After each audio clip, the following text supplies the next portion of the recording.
Nikki. And I'm Megan. Welcome to the Grimdark Diaries. We're your geek gal pals obsessed with true crime and all things dark and disturbing.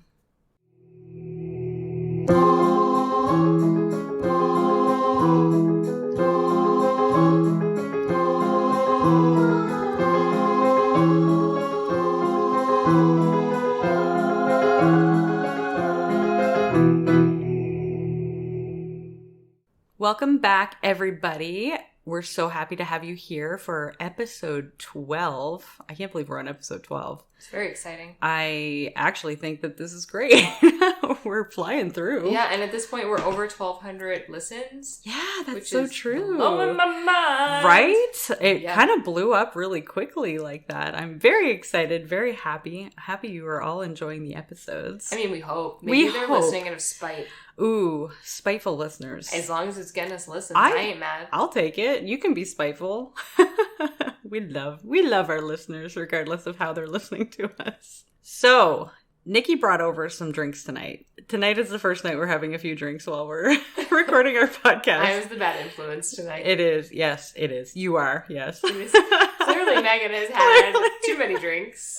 I am one in. These are vodka sodas. Vodka soda is my favorite. I have never had these before. They are very delicious. They're very good. Extremely dangerous. That's the problem. Yeah, I feel like I could definitely down a few of these in a very short amount of time, especially on like a hot summer day or something like that. They are so refreshing. Oh, they're my alcohol obsession. I love craft beer, don't get me wrong, but craft beer sits pretty heavy. It does. And I have a very sensitive stomach. Mm-hmm. So these vodka sodas are literally vodka, carbonated water, and natural flavor. No sugar, because I cannot eat sugar. No anything. It is just the greatest. Yeah, I've always I've always drank a lot of beer my whole life. My whole adult life. Megan's maybe not it as back a beer. in the preschool age. Not as a child. Want to hear a story? Actually, I would love to. Want to know? Oh God, what my first word came from? Oh, what? This is bad. Okay, remember how my mom is the greatest? Yes. So my parents got divorced when I was very young, and there's a great reason for that. My mom's the greatest, so I'll just really emphasize that. Leave it at that. Yep. So my dad took my soother, because I loved my soother when I was just a wee tot, clearly before talking age, and he plopped my my soother in some beer, and he put it in my mouth. What? And I said, nummy.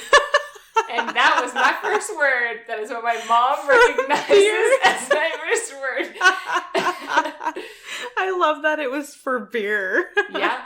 That explains your love of beer now. I know. Not crap beer, though. I have very refined beer taste. You do, yes. A nice dark stout, nice chocolatey stout, or porter. No thanks. Yeah, you drink Keith's and that's I'm a very light beer. Not light, but like Indian pale ale kind of thing. No, get those IPAs away from me. Those are delicious. The dark ones I can't taste. They're way too bitter. I don't know how you drink those. I almost said eat. You drink the sweet ones though. You got to get sweet dark. But they're still and see, I think that your refined sugar tastes are a little more what's the word? My sugar-free taste? Yeah, you're able to taste the sweetness in bitterness more easily than I am. I drink my beers dark and my coffee's black. Yeah, to each their own, I guess. Yeah, just like my soul. Nice and black. That's right. When I drank coffee, not that I drink coffee anymore, because I can't, but when I did drink coffee, it was definitely a double-double. Oh, no. With milk. Had to be with milk, though. No, blasphemy. Just black. No black. You gotta taste those beans, baby. No. No. I can't do it. I haven't found it. Hadn't found when I was still drinking coffee. I hadn't found one that I could drink. Let me guess, were you drinking Tim Hortons? I did drink Tim Hortons. You know what I'll tell you right now? You know what Tim Hortons coffee tastes like? And I know people are going to fight me on this, and that is fine. It tastes like burnt cigarettes. Oh, God. Yes. Because when you drink coffee black, you taste the coffee for what the coffee tastes like. And I'm telling you right now that it tastes like burnt cigarettes. I guess the milk and the sugar mask that flavor, because I never tasted cigarettes in university, at all. When I was young and stupid, I would drink a large quadruple. What? Yeah. Oh my God. Yeah, for sugar for milk. And then I would go to the vending machine outside my dorm and I would get like 3 Monster Energy drinks. What? I know, that was before I found out I couldn't have sugar. Wow. Yeah. Well, no wonder you can't I have sugar. Your body's rejecting I'm it now. physically am intolerant to sugar now, but my God. in university, I didn't give a what. So I would drink those like neon yellow Monster Energy drinks, and I would drink a large quadruple. Well, I would drink the Monster Energy drinks to stay awake to study during like the evenings, and then when I would go to class, I would get a large quadruple. Wow. It was basically just like a sludgy slurry of sugar.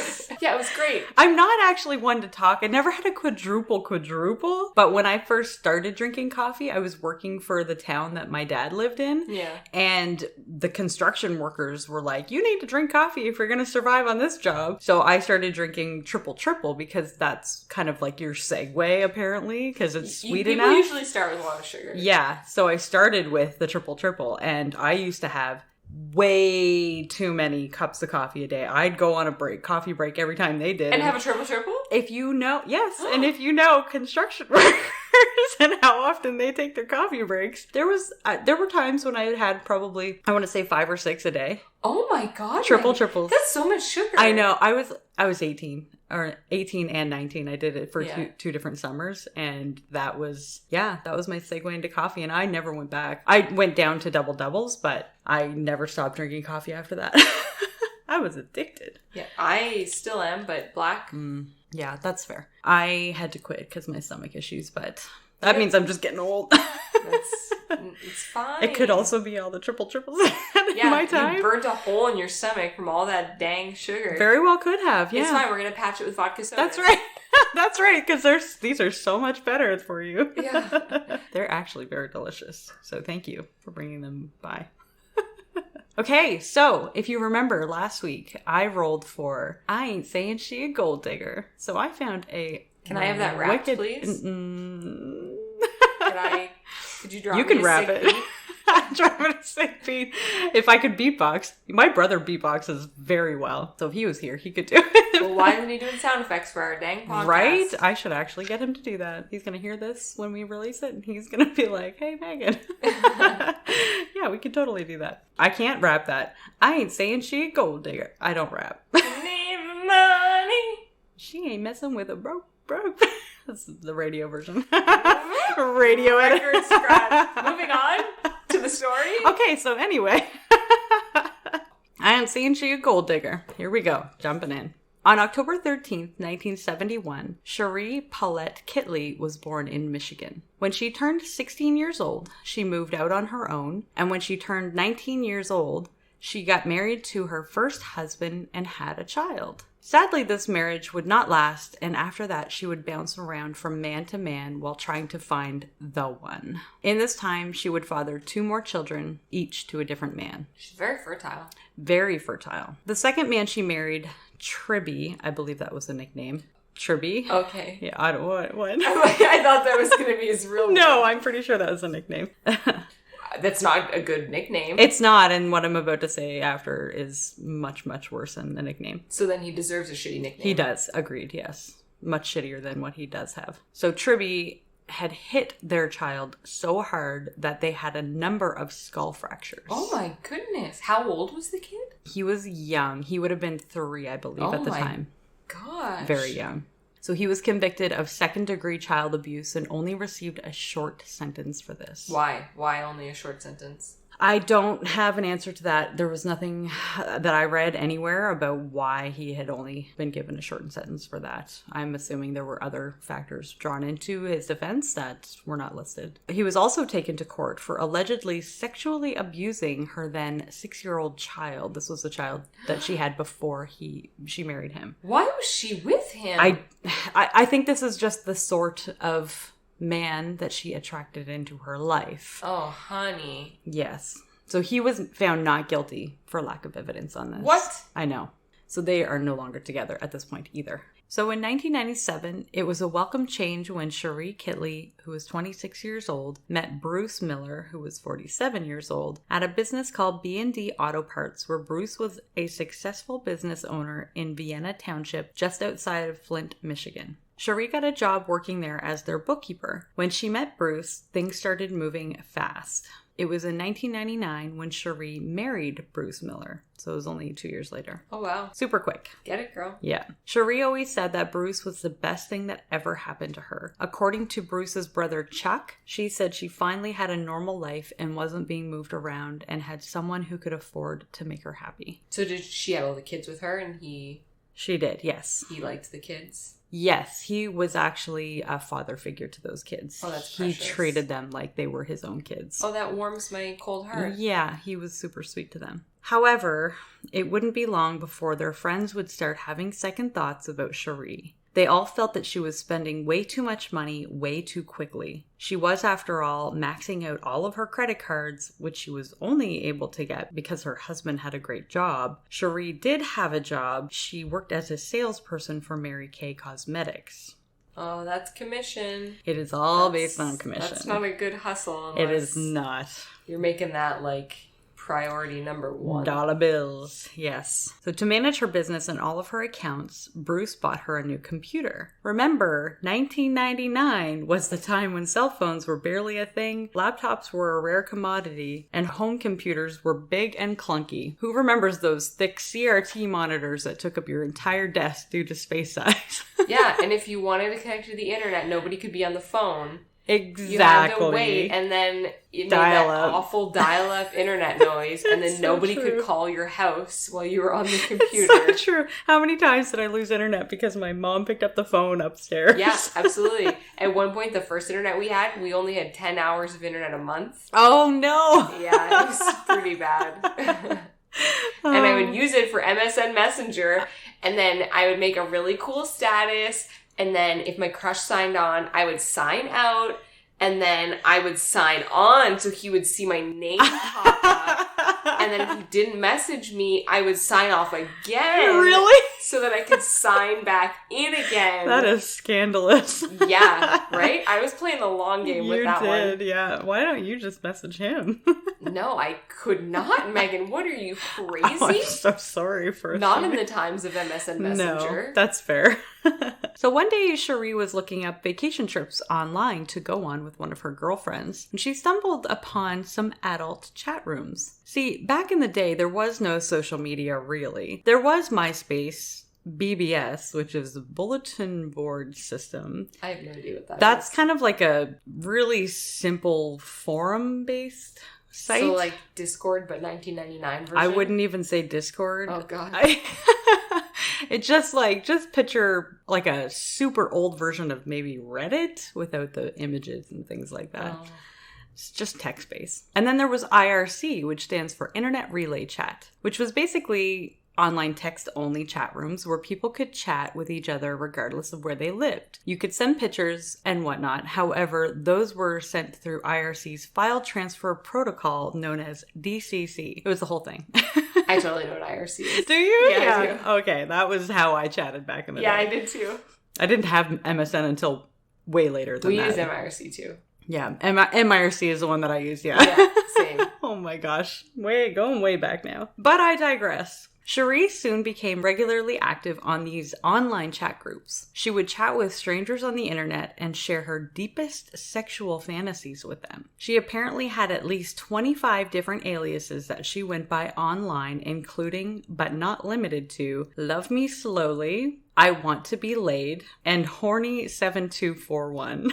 Wow. Was Horny 742 taken and Horny 7 and Horny every other number combination pre-742? I really can't make sense of the reason why she chose that number, but yeah, it's super random. It seems super random. I'm sure she had a reason. As somebody with a very common name, when I try and get a username or an email address, Nikki Brown is not available, so then it suggests like Nikki Brown 5089. So like that's fair. So Horny must have been taken. Horny 741 before her. So she needs to hook up. This is what she needs to do. She needs to search up Horny 741 and previous, because clearly they're having the same feels.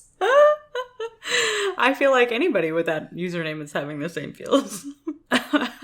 So, one of the men that she had met online went by the screen name Reno Dudes. His real name was Jerry Cassidy, who was a former homicide detective in Kansas City, Missouri. Jerry had his sights set on becoming an FBI agent, which would have been the dream. Sadly, he filed complaints against his own department to expose the wrongdoing going on, so he would become an outcast with his own peers, and then he was demoted. They can't do that. You can't do that to a whistleblower. This was back in the... What year was it?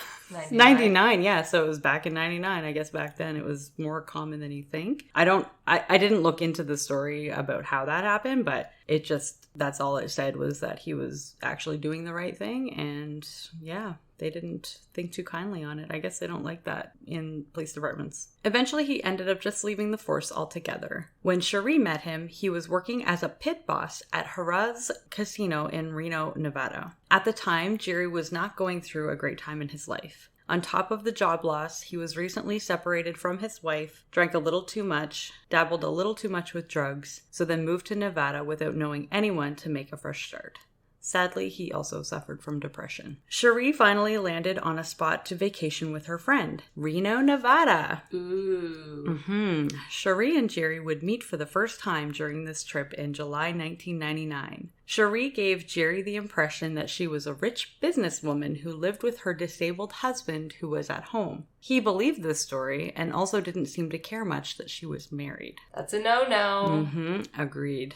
During the summer and fall of that year, Sharee would travel to Reno multiple times under the guise that she had business with Mary Kay and would go visit Jerry, who would fall head over heels for her. While apart from each other, they would send each other many explicit emails and instant messages through chat rooms and videos of a sexual nature. Sharee would also profess her love for Jerry in these emails, which held Jerry even tighter and blinding him with love. This poor rich husband. I know, none the wiser. Just like I'm sure funding literally everything for her. Exactly. While she's just in chat rooms getting all up in Jerry's business. Yeah, exactly. And spending all of her husband's money. And yep, it was not good. They also would talk about things a little deeper than that. Sharee would confide in Jerry and tell him stories about Bruce being in a mafia and how he would sexually abuse her and beat her. They would have conversations about having her husband killed so they could be together. No, that's... Just get a divorce. Right? You don't... To be with somebody else, you don't... Nobody needs to die. I know. I don't understand the mentality. You just get a divorce. Right. I know it costs some money, and that's unfortunate, and I'm sure it's inconvenient, but so is prison. Exactly. I don't know why that mentality. I don't get it, but anyway. This is the conversation they had. One day while chatting, Jerry was in a deeper state of depression, and Sharee was trying to cheer him up, so naturally she would tell him that she was pregnant with his child. She even sent him a picture of a sonogram to prove it. That's not how you cheer somebody up. No. When somebody's having a bad day, that's not what you go Just to for strategy one. Tip for you all at home. Yeah, hot take. Yeah, this is not. When somebody's having a bad day, don't come at them with, "Oh, will I have your baby? I'm pregnant." Yeah, I'm growing your bun in this That's oven. right. Not a good way to... No. Maybe start with, like, saying something nice to them. Just, words. Yeah. Words are good. Totally. And honesty? Yeah. Totally. Or send them some food. Food is always good. I love food. Comfort food. Yeah. When people send me, or when I get, like, sugar-free cheesecake, like, nice vegan date-based cheesecake... That just makes my heart sing. That does not sound appealing to me I at all. can guarantee Megan, I am telling you right now, if I put normal cheesecake and vegan cheesecake in front of you, you would not know the difference. Really? Yes. Okay. Well, I promise you. You know what? Guess. My birthday's coming up in the Okay. next little while. True. It's in like a little over a month. Yep. And that's the only cake I could have. Because nobody makes a sugar-free birthday cake. That's fair. So I always buy a vegan sugar-free cake, but it's just as sweet as normal cheesecake. Okay. Because depending on what flavor you get, I like the maple almond cheesecake that I get. Oh. So it's like maple almond, so there's maple syrup in it, and it's made with dates, and dates are insanely sweet. See, I don't know about dates, but you maple can't, syrup. they're in it, though. Yeah. Yeah, I guess. I don't know. I'd have to try it to know. I promise you it's delicious. Okay, well, I had some the other day. It was buy one, get one free. Oh, really? Yeah, it's slices, not whole cakes. Oh God, I was gonna say no, it was so. Cake? Oh my goodness, it was so good. Aww. I was in absolute heaven. Excellent. Well, I'm happy that you're happy with your that's cheesecake. the way to my heart. Sugar-free cheesecake, but not artificial sweetener, just sugar-free, naturally sweetened, all natural. Good comfort food. Yes, for those stressful days. Not long after this, she would then tell Jerry that she miscarried because Bruce had raped and beat her. Isn't he older? No, he's only in his 40s. 47. Okay, never mind. Yeah. I retract my statement. Mm-hmm. He's young. He's a young buck. Not long after this, Sharee would exclaim to Jerry that she was pregnant with twins, and they were both elated with this news. Let me guess. Not really pregnant. Well, the next sentence says, she even put padding under her shirt and took photos to send to Jerry to prove this to be true. She crazy. She cray, yeah. You can't, don't, no. I have issue. I have many issues. Yeah, with a lot of this. It's weird. To play with somebody's emotions like that. Right? Just... And stringing him along the way she is, it just... He must have had another bad day. Right. Exactly. Anytime, well, he suffered from depression, so he had his ups and downs, right? So... I would assume this was another down moment for him. So then she just doubled it this time. Right. There was one baby, now there is two. Double the pleasure, double the fun? Yeah. Oh.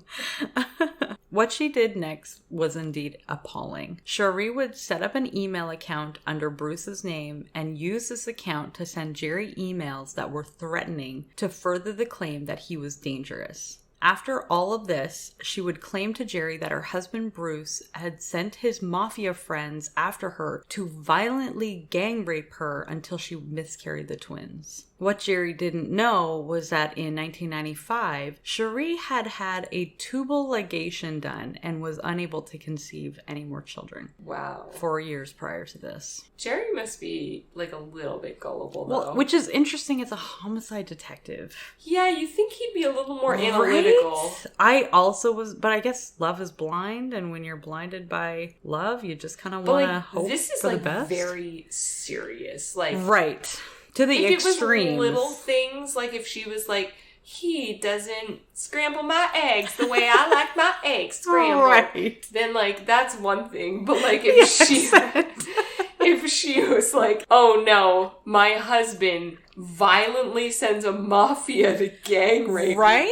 And he's like, yup, I'm drinking this in. Like, that's... Totally. That is... And he was. So that was the final straw for Jerry, and he finally agreed to kill Bruce for Sharee. Get a divorce. You would think that that would be the next step, but nope, it goes straight to murder. So Sharee made the plan with Jerry, telling him exactly where to find Bruce, what time to show up, and to grab all the money he had on him, since Bruce tended to carry lots of cash on him daily to make it look like a robbery. On November 8th, 1999, Bruce was late coming home from work, so Sharee contacted her brother-in-law, Chuck, and asked him to go check on Bruce at the shop to see if he was okay. What Chuck discovered would change their lives forever. Bruce Miller was found dead on the floor, shot in the neck with a single shotgun wound at close range. When Sharee was told about this, she would scream and cry, grieving the loss of her husband. By the time this was discovered, Jerry was back in the Midwest. See, Jerry moved back to the Kansas City area in the fall of 1999 so he could try to get sober. He was arrested a couple of times while living in Reno and also lost custody of his son. Jerry was not having a good time. Oh, so Jerry had kids too. He had a son, yes. And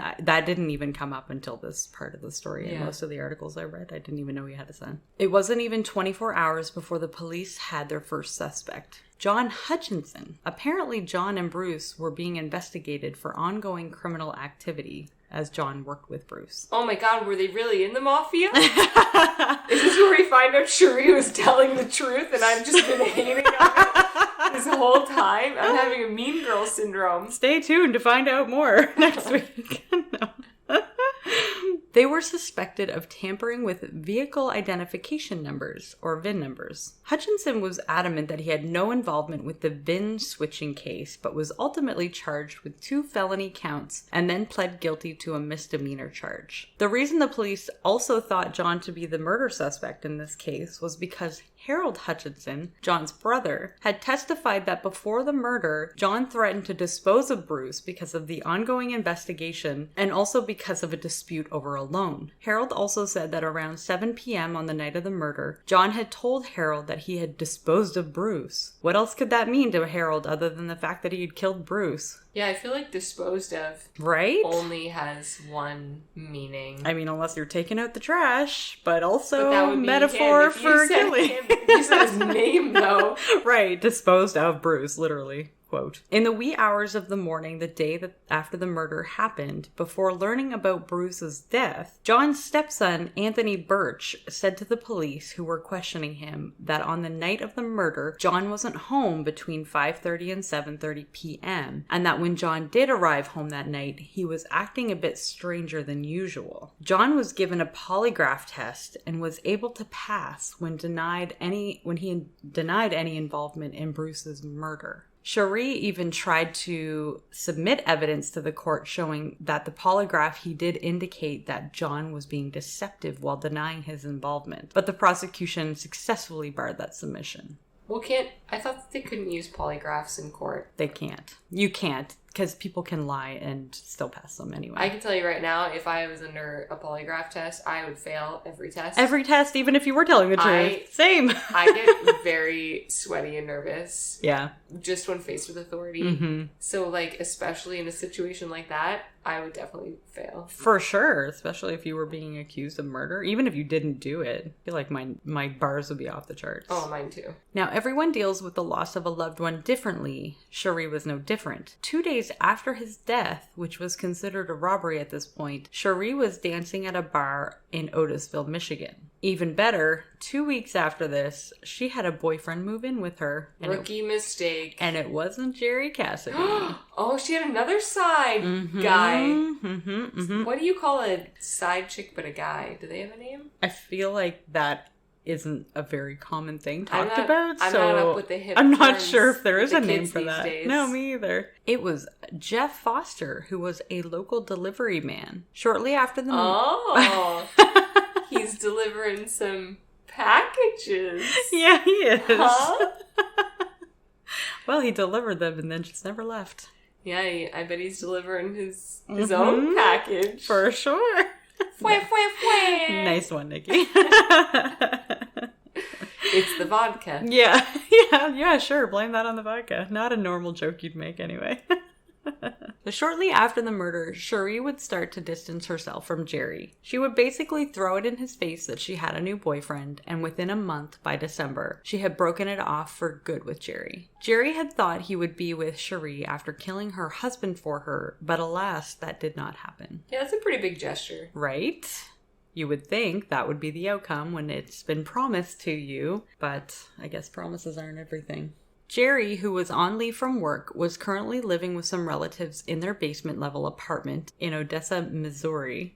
I feel like at this point it had really struck home to him that he had murdered an innocent man. He was likely upset that he had done this in cold blood, and also that he didn't get the end result he had thought he was going to get, which was to be with Sharee Miller. On February 11th, 2000, Jerry Cassidy was found dead, shot in the head with a .22 rifle by apparent suicide. He was sitting in his easy chair and had an open Bible sitting on his lap. After Jerry's body had been removed, and as his brother Mike was cleaning up the downstairs, he discovered a briefcase with a suicide note taped to the outside of it under the bed. It was what was inside that briefcase that really left a mark in this very strange case of a love triangle gone wrong. Jerry had put enough information inside that briefcase that would ultimately be the nail in the coffin at Sharee Miller's trial, which included a printed out copy of the conversation he had with Sharee hours before Bruce Miller was murdered, which included the directions that Sharee shared with Jerry on how to get to her husband's shop, where to park, and that she had called Jerry to tell him when he should go in to murder her husband.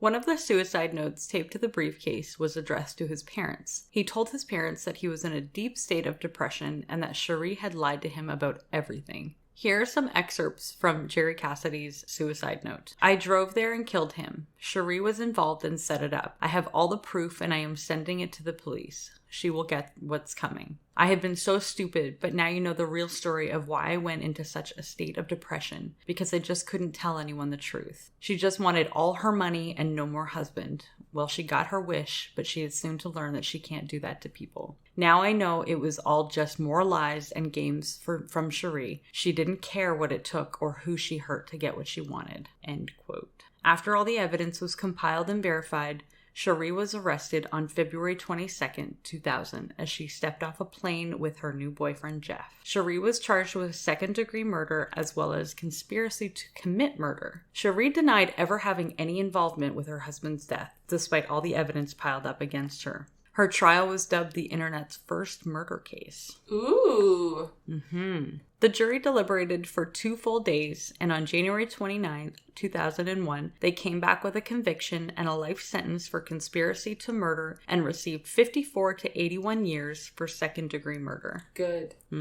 This story inspired Hollywood. The 2006 Lifetime movie named Fatal Desire with Anne Heche and Eric Roberts is based off of this murder. Oh. It was really the first time sex, murder, and the internet were really combined like this. Ooh, and certainly not the last. Nope.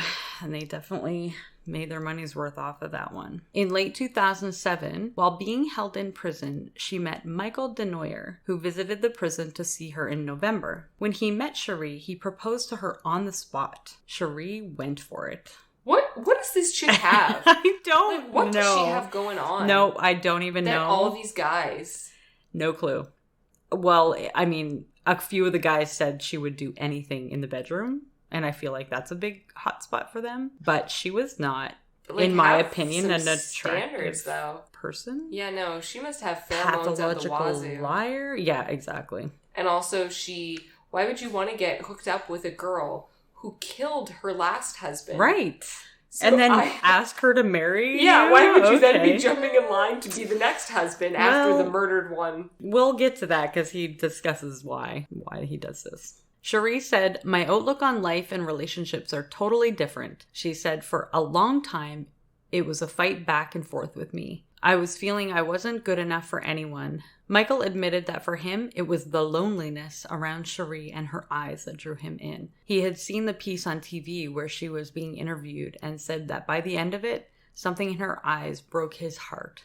He wrote her a letter in July 2007 to let her know that he was there for her as a friend if she wanted, and they had written letters back and forth ever since. The problem here is that Sharee is not eligible for parole until 2055. She will be 84 years old, and Michael will be 103.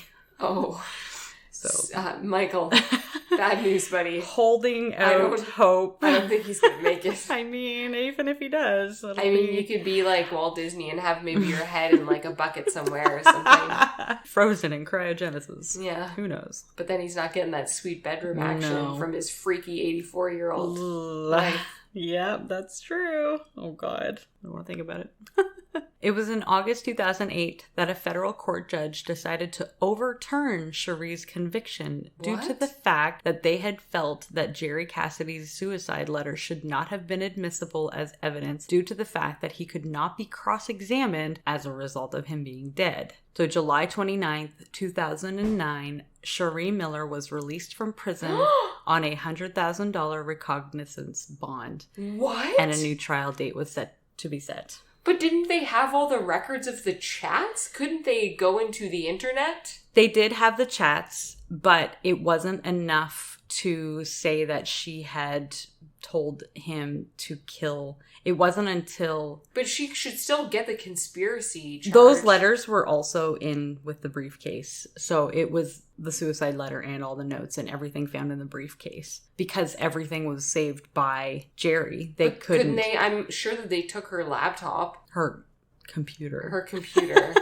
Sorry. I don't think she had a laptop. Her ginormous that was like a computer luxury item back then. Yeah, I don't know about that part of it. All I know is that they argued about it for a while. So once they decided to let her go free, well, we'll get to the end of that story in a bit. Well, I get it because I don't know though, because technically is Jerry her accuser? Because that's one thing in U.S. court is you have the right to face your accuser in court. That's true. So I guess if he is the accuser and she cannot face him, then that's true. That violates your whatever constitutional rights or whatever U.S. people have going on down there. I don't know the Constitution. I do know that. And I know that from listening to way too many true crime podcasts. Yeah. And all the ones, well, most of the ones I listen to are in the U.S. and I've heard them say that before. That makes sense. And it makes sense. They didn't say that specifically in any of the articles that I had read, but that does make sense. Yes, I know that it is a constitutional right.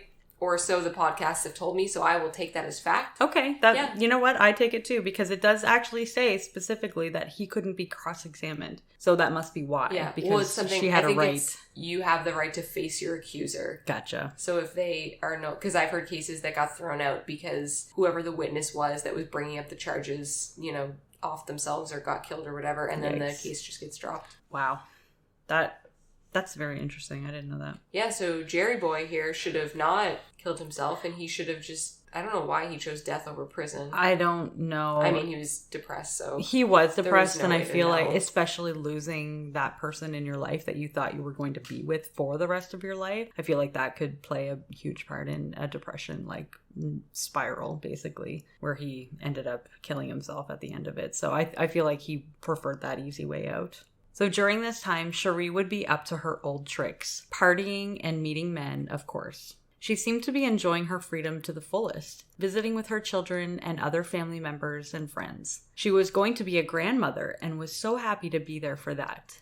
She decided to take some classes in photography and was all over social media. She kept saying that she was a changed woman. She told Dateline that just because my morals were so bad, that doesn't mean I was capable of murder. She continued to deny any allegations that she was behind the murder of her husband, Bruce Miller. 3 years went by before the federal appeals court finally said that Jerry Cassidy's confession letter was admissible again. They surmised that if the suicide note was left on his lap, that it would have been left for an object witness like his family or parents to read. But Jerry had used his knowledge with the police force to slide the briefcase and envelopes under his bed and specifically told his brother on a note not to open the briefcase or the letters alone. So Michael Cassidy decided to keep the briefcase and the attached envelopes sealed and open them only with an attorney present. Ooh, that's smart. Mm-hmm. Well, he was a detective, a homicide detective, so he would have known that. So I'm glad he gave Michael that. Yeah, he knew that, but he didn't know enough to do all that other stuff he right. did. And Sharee, so questionable. Yeah. I feel like he was trying hard at the end of it. In the letter, he instructs his brother to hand over the letters and evidence over to the authorities. All of this to say, the courts reinstated Sharee's conviction in August 2012, and she was returned into custody. In January 2019, Sharee wrote a letter to finally admit that she was involved in the killing of Bruce Miller 17 years prior. She typed up a 4-page letter and sent it to a Genesee Circuit Judge Judith A. Fullerton and admitted to her role in the murder. Judge Judy? Judge Judy. Only Judge Judy can judge me. Maybe that's why she goes by Judith. Yeah. She said, quote, I was living 2 lives and I got caught up and did not want to get caught, so I planned a murder and went through with it. Instead of my family or Bruce's family finding out what I really was, I thought I could cover it up by having Bruce murdered. I cannot deny this anymore. I had 16 and a half hours to stop it, and I didn't. I knew it was going to happen, and I allowed it. I allowed a man to kill another man based on my lies and manipulation. He was a great man. He never hurt me or my children. All he did was love us. He wanted to adopt my children. He just wanted a family. The only man who loved me for me, and I had him killed. What a horrible human being. That just blows my mind. Right? You had it so good and you decided to off him for what? And I don't get it either. So, clearly Bruce was loving her and footing all the bills and loved her kids and was taking care of her. And then she was having her little itch scratched on the side. Mm-hmm. And she was getting away with it. So, if that was your problem, is that you needed, whatever, more lovin's for more people. Mm-hmm. You had that, so clearly that was going well and you could continue that. And if you didn't want to be with Bruce, then I don't understand, just divorce him. So did he make her sign a prenup? Is that the issue? Is she wanted money? Because actually I don't know, in the US it's different. I don't know if she would get half of his... I didn't even hear anything about that in any of the articles I read. There was nothing about a prenup. I feel like because the focus was a lot on the money that she spent and her being a gold digger, it wasn't really brought up a lot about the fact that they had a prenup. Or it was never brought up, that they had a prenup, so... And I'm assuming if he was a successful businessman, he obviously probably had a really good insurance policy, so that would have been a big payout. Right. But at the same time, if he was a very successful businessman and they got divorced, depending on, I don't know what laws are in this state, but...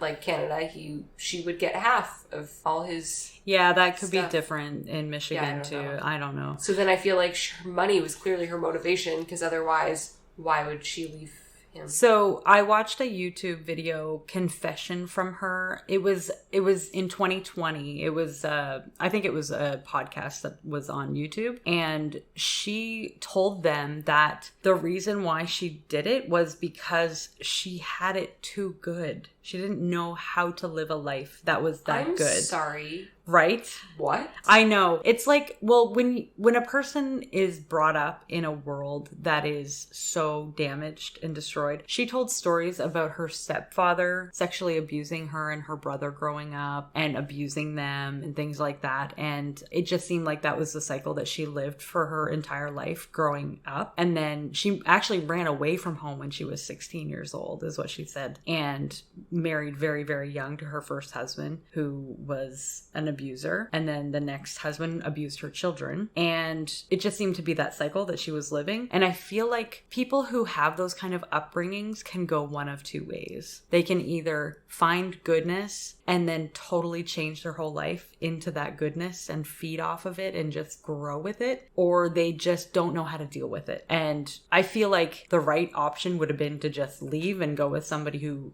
has those issues that you're just used to living with, that you're used to having abusive relationships and yada, yada, yada. But if you don't know how to live in that kind of situation, you might make super rash decisions. And I feel like this is one of those cases where that might have been what happened. She had it too good, so she had to kill the guy that was giving her everything she's ever Right. wanted. Yes.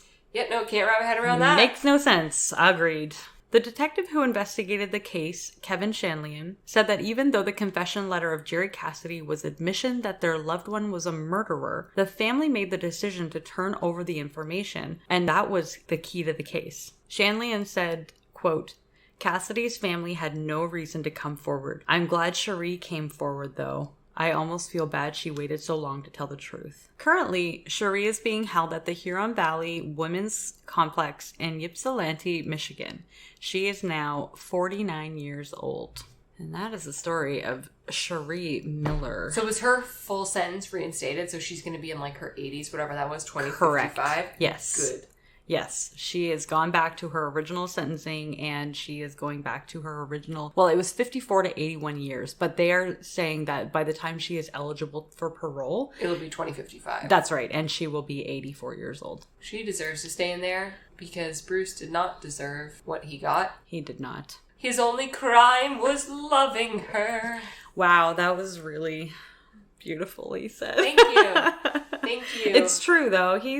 He didn't deserve any of that, and it makes me upset that she felt that it was her place to take action and murder somebody, regardless of the fact that there was other easy way out of that situation. Easy way outs? There was another easy way out. Another easy way out. Megan, the vodka is really taking its toll on I you haven't tonight. had vodka in a very long time, I will say. Vodka is my alcohol of choice. It was mine when I was in university, and then I ruined it for myself. Everyone has one alcohol that they've ruined for themselves. For Yours me, is vodka? that was vodka. Mm-hmm. Yes. Oh, I got a tale for you on my ruined Oh, alcohol. good. I can't wait to hear it. So, I liked drinking in university. Mm-hmm. I drank a lot. And then I went to the Dominican Republic with some friends when I was in university. Okay. It was my first real vacation, and we went to an all-inclusive. Oh. And we were, like, just real shithead, like,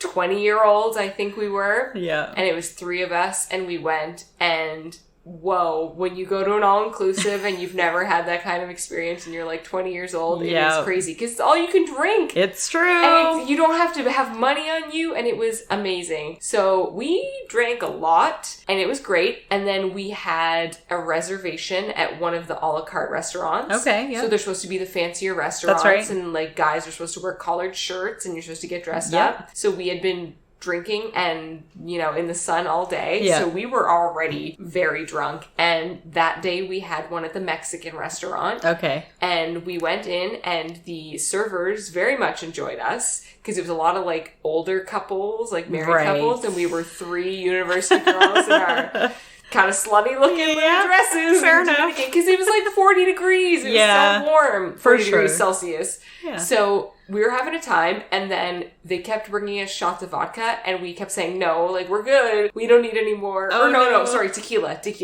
I love vodka. Tequila. Okay. Tequila, I had never been a huge fan of. Yeah. And they just kept bringing us shots of tequila and rounds, and they would do them with us, the shots, and we'd be like, no, like, we don't want any more tequila. We're good. Yeah. And then they just kept bringing us straight tequila. Oh, gosh. So then we were, like, nearing the end of our meal, and they brought us one more round, and we were like, no. And they were like, yeah, you gotta. And they did a shot. So I grabbed a shot, and I took the shot. No. And then in the middle of the restaurant, I threw up in my mouth. No. But I was in a restaurant. I didn't want to throw up, so I just put my finger on my pursed lips as my mouth was filled with throw up. And then, no, you did not. Wait for it, I swallowed it. And then I immediately, like, reached across the table and grabbed the wrists of my friends and was like, we need to leave immediately. No, gross. So I had a swig of the ice water, and we wrapped up, and we said goodbye to the lovely servers as they were like, no, more tequila! No. And I was like, oh no. Holding it in. So the second I got outside of the restaurant, I leaned over in the bushes and just power cubed like 6 tequila shots in my entire Mexican restaurant dinner.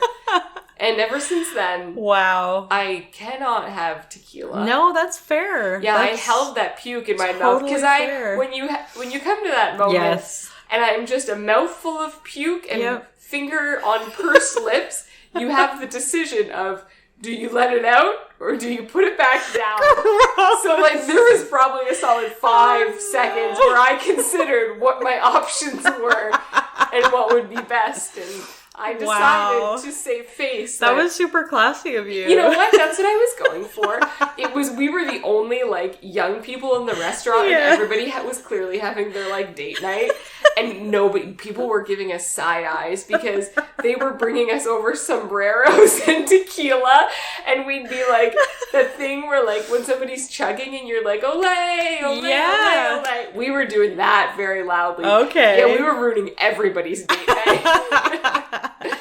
So, you should. Yeah, so I thought I was doing the best thing for everybody by swallowing in a restaurant. I feel like that's probably the way. Yeah, I was really the hero of that story. Yeah, I feel like you definitely were a hero for sure. Moral of that, though, is yes. And then, not gonna lie, the next night we did not learn our lesson. Of course you don't at that age. No, absolutely not. And we, again, drank all day. And then we had another reservation at a different a la carte. I think it was Greek, maybe. And we were trying to find the restaurant, but we had been drinking. So we were very drunk. But like the most drunk we had been trying to find the restaurant. And we couldn't. And we were looking at this crap little map they gave us. And we're like, we can't miss this reservation. So we were like, this is it. So we busted in a door. And it was the kitchen of the restaurant.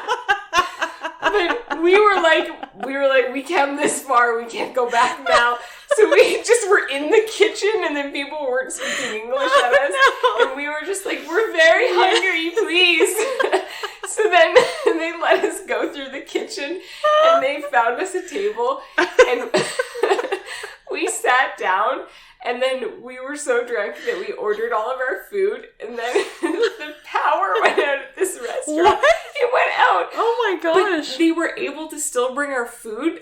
They must have finished cooking it, or I don't know. I have no idea. All I remember is the power went out and we were so drunk that we forgot what we ordered and we couldn't see.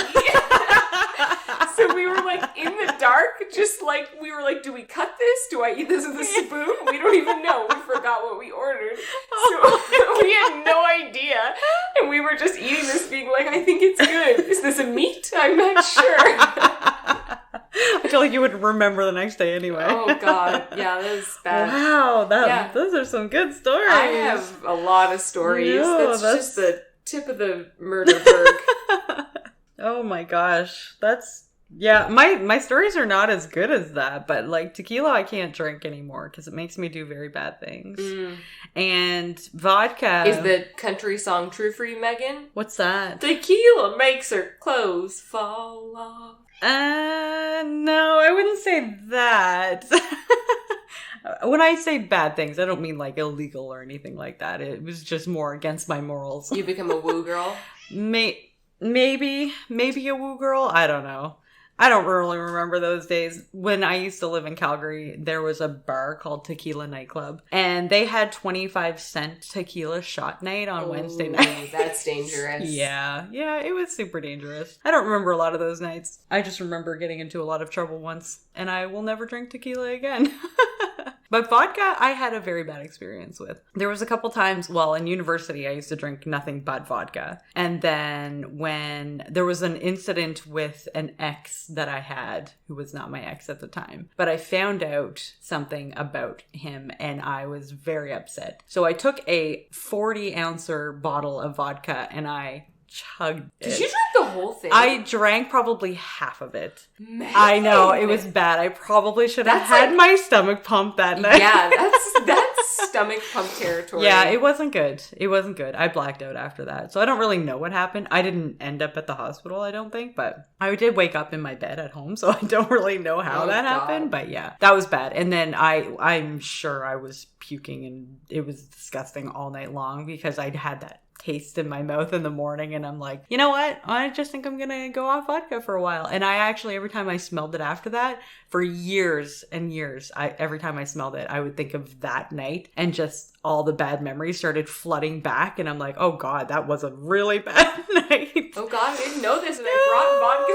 sodas. No, it's okay. Because I turned your vodka I was experience 18 years old. Let's just say that was almost Megan, 20 years you were drinking underage? How dare you? No. The legal age in our province is 19 years old, Megan. I apologize to anybody out there who will be disappointed in me for drinking at 18.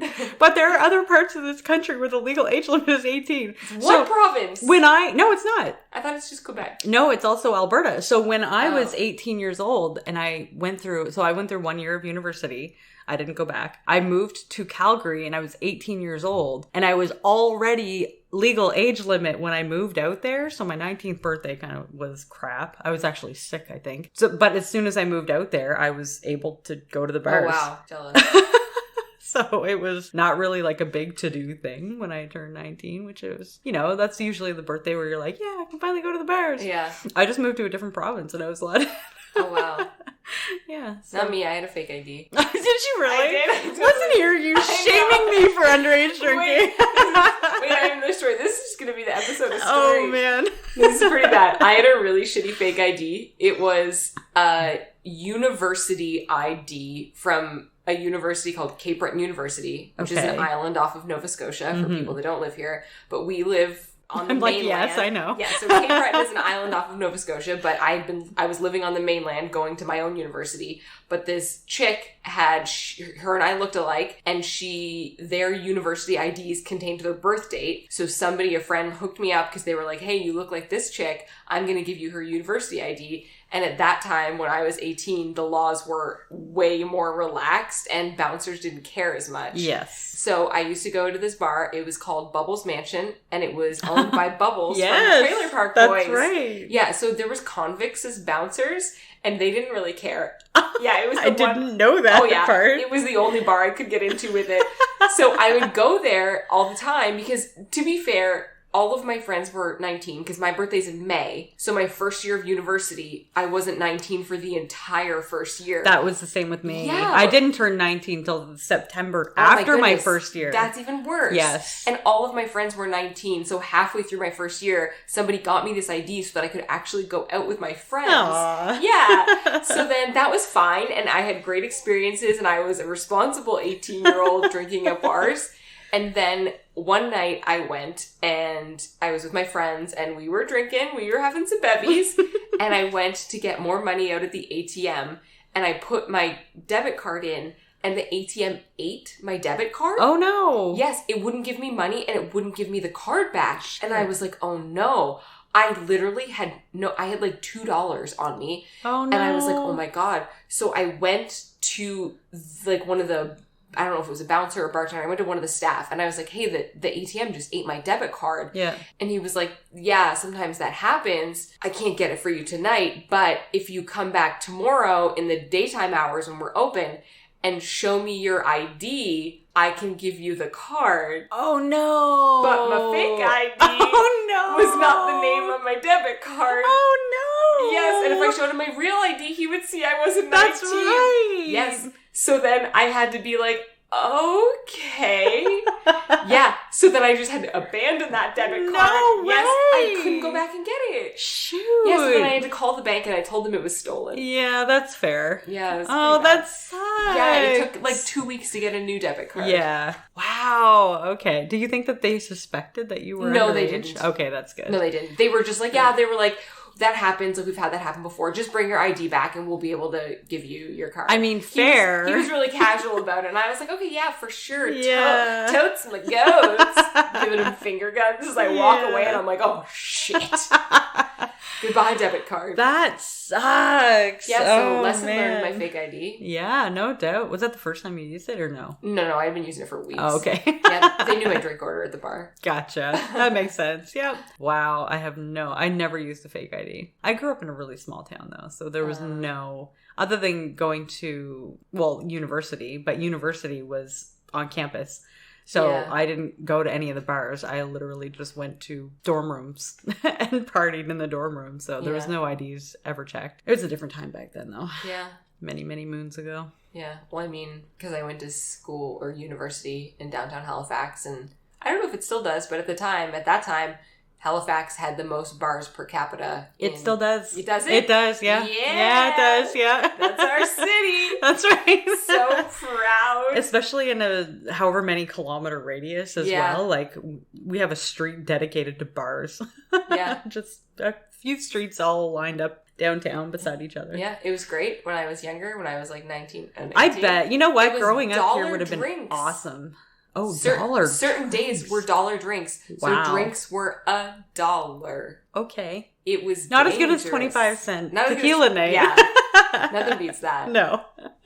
But dollar drinks is still pretty good. Yeah, it was pretty dangerous, I'm not going to lie. Did they Which is have why that they all stopped night it. long on Yes. some nights? Wow. Yeah, they sure did. Yeah, Wednesday was the real... So Wednesday night was dollar drinks and it was student night. Ooh. So if you had a student ID, you got in for free. Oh, so you nice. didn't even have to pay cover. Woohoo! And then you got dollar drinks. So you go in there with $10 and you're absolutely hammy-schmammered. That's amazing. Yeah. Oh my gosh. Wow. Yeah, my liver crazy. just is not, That's fair. not doing great now. That's fair. Yeah. Now I used to drink way too much. And now, what are we, 1.5 vodka sodas in and I'm like ready for bed? Yeah. That's what happens when you get older, apparently. Yeah. Vodka soda's hitting us hard. Okay, well, I guess we're going to wrap it up. And now, Nikki, it's your turn to roll for your category. I didn't bring my own die, so I have to use yours. So I'm sorry, I'm going to put my bad roll juju on your die. Don't you dare diss my die. All right, give her a roll. 15! Hey! I bet that would hit. I agree. Apocalypse Now! Woo woo! I loves me a good apocalypse doomsday prepper. You do, and I feel like you could actually do really well with this story. You put a lot of your own, like, characters and charisma into, like, well, with your cosplays, you do have, like, a post-apocalyptic type character that you do, and I feel like this is right up your alley. If you want to follow us on social media, you can find us at The Grimdark Diaries on Instagram and Facebook, as well as Grimdark Diaries on Twitter. If you want to send us an email, we are at thegrimdarkdiaries@gmail.com. If you enjoyed the episode, please consider subscribing, liking the episode, or giving us a 5-star rating on whatever podcast platform you follow, as it would help us get our podcast out there. Join us next week to see what I come up with for Apocalypse Now! And remember, a friend in the dark beats alone in the light.